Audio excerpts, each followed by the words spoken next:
A firm handshake between Indian Prime Minister Narendra Modi and Indonesian President Prabowo Subianto has sent shockwaves from Beijing to Washington, as India and Indonesia officially sealed a massive multi-million dollar defense deal on 7 July, placing the world's fastest supersonic cruise missile, the Brahmos, directly at the gateways of the South China Sea.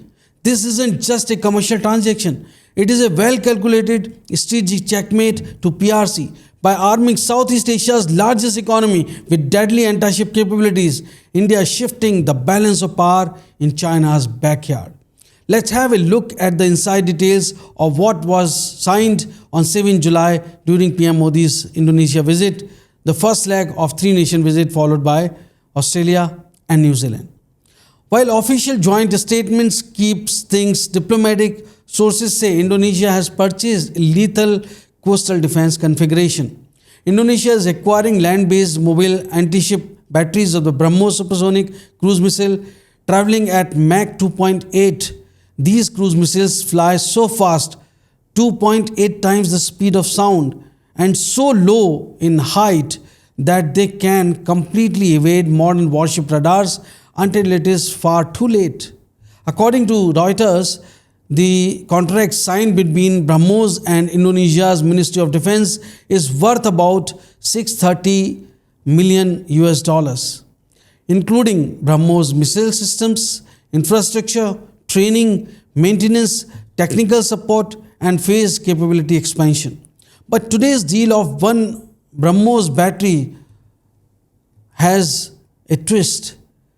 The July 7 deal holds a massive surprise.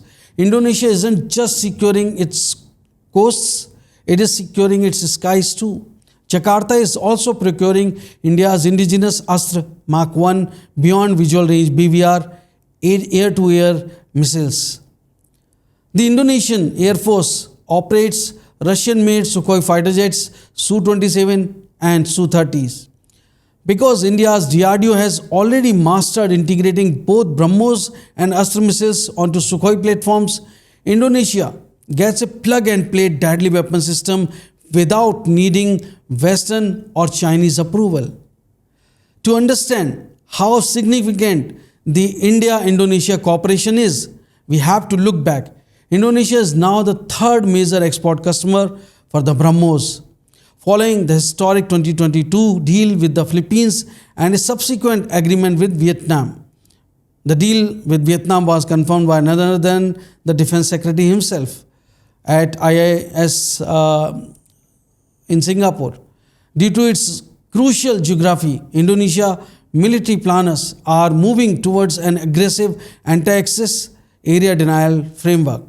This strategy assumes significance due to China's aggressive posture, expansionist nature, and adamant enforcement of its imaginary illegal 9-dash line. Previously, the Indonesian Navy successfully tested Russian-made Yakont supersonic missiles, the very platform Brahmos was developed from. But those older systems faded out of operational status. Today's deal replaces them with a modern, continuously upgraded network. In July 2020, then Indonesian Defense Minister Prabowo Subianto raised the possibility of acquiring Brahmos during talks with India's Defense Minister. This marked the beginning of formal discussions. By 2023, Brahmos Aerospace confirmed it was in advanced negotiations with Indonesia. On 9th March 2026, Indonesia's Defense Ministry announced that it had entered into an agreement to procure the Brahmos missile systems.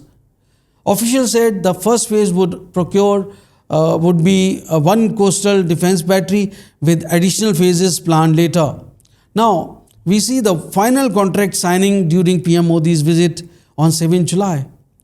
By placing Brahmos mobile batteries along its archipelagic sea lanes, Indonesia can single-handedly close down or defend key maritime choke points, including the strategic vital Strait of Malacca. Now let's talk the development vis-a-vis China, the Ring of Fire. For years, China's expansive 9-dash line claim has encroached directly onto Indonesia's exclusive economic zone, EEZ, around the gas-rich Natuna Islands. Chinese maritime militia and Coast Guard vessels have consistently tested Jakarta's patience. Until now, Southwest Asian nations faced an asymmetrical threat from the massive Chinese People's Liberation Army Navy. But India's export strategy changes the calculus entirely. Think about it. Vietnam has the Bastion systems and it's eyeing Brahmos. The Philippines has positioned its Brahmos batteries facing the West Philippine Sea. And today, Indonesia secures the southern flank.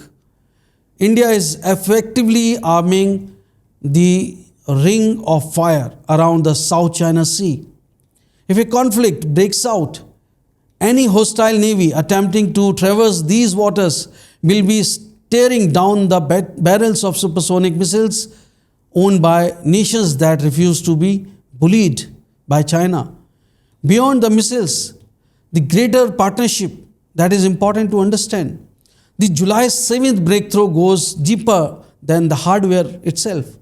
Sometimes the most important strategic victories are not won with missiles or aircraft carriers. They are won with ports. Alongside the missiles, New Delhi and Jakarta finalized a joint framework to develop Sabang Port, a deeply strategic harbour overlooking the entrance of the state of Malacca. Add to that new agreements on critical minerals like nickel, rare earth magnets, and steel supply chains, and it becomes very, very clear. India and Indonesia are trying their geopolitical fates together. As Prime Minister Modi noted in Jakarta, in an era of global turmoil, the role of reliable partnership is more vital than ever. A small Indonesian port on Wei Island in Aceh province is situated at one of the world's most important maritime choke point, the Strait of Malacca, through which roughly a quarter of global trade and a large share of China's imported oil flows. The message from Jakarta today is crystal clear. The Indo-Pacific is no longer a playground for a single dominant power. The rules of the game have just changed. Many believe Sabang became important only after China expanded its naval presence. However, that's not true. In reality, the project dates back to May 2018 when Prime Minister Narendra Modi and Indonesian President, the then President Joko Widodo, elevated bilateral ties in a comprehensive strategic partnership. The two leaders established a joint task force to develop port-related infrastructure in and around Sabang. The vision was for cooperation in logistics, maritime connectivity, trade, tourism and economic development, not the establishment of an Indian naval base. Officially, India and Indonesia never described Sabang as a military project, but strategy is often about potential rather than declarations. From Beijing's perspective, several developments stood out. India already operates the Tri-Service Andaman and Nicobar Command. Sabang is geographically close to those islands. China increasingly relies on the Strait of Malacca for energy imports. It passes through that Strait of Malacca. The People's Liberation Army Navy has expanded its presence in the Indian Ocean. Chinese analysts have long discussed the Malacca dilemma, the vulnerability created by dependence on its narrow sea lanes for imported energy. India cannot close the strait, nor has it claimed any intention to do so. However, imported logistics, maritime awareness, and cooperation around Sabang naturally increases India's understanding of activity near this critical route. That is enough to draw strategic attention in Beijing. Now connect Sabang with another Indian project, the Great Nicobar Transshipment Port. India is investing billions of dollars to transform Great Nicobar into a major logistics and maritime hub. Sabang sits only 100 to 125 nautical miles away, depending on the route. Together, these projects could create a network importing trades, shipping, maritime awareness, and economic connectivity across the eastern Indian Ocean. Let's look at the inside details of what New Delhi and Jakarta just codified. Indonesia holds a staggering 21% of the entire world's verified nickel reserves, alongside massive deposits of bauxite and copper. But Jakarta has banned the export of raw ore. They want high value processing done on their soil. India just stepped up to the plate with 3 specific high impact counter moves. India's Midwest mining firm and Indonesia's newly formed state giant Perusahaan Mineral Nasional Perminas signed a pact to develop an advanced development center for non-ferrous metals. The ultimate weapon is rare earth magnets. Crucially, the two nations finalized an industrial partnership to manufacture rare earth permanent magnets. These aren't refrigerator magnets. These are highly specialized ultra power components essential for electric vehicles, motors, wind turbines, and guided missile navigation systems for spaceships, etc. To understand why this has infuriated policymakers in Beijing, you have to look at how China weaponized the market. For the past decade, China essentially controlled the global transition and the transition to clean energy. They did not just mine minerals, they monopolized the refining and processing too. If New Delhi wanted to build EVs, solar panels, or advanced electronics, the supply chain almost always bled through Chinese hands. By shifting processing out of China and setting up a joint manufacturing hub in Indonesia, India is bypassing the Chinese gateway completely. And the timing of this mineral deal is brilliant. It isn't happening in isolation. Look at the broader picture signed alongside these minerals on 7 July.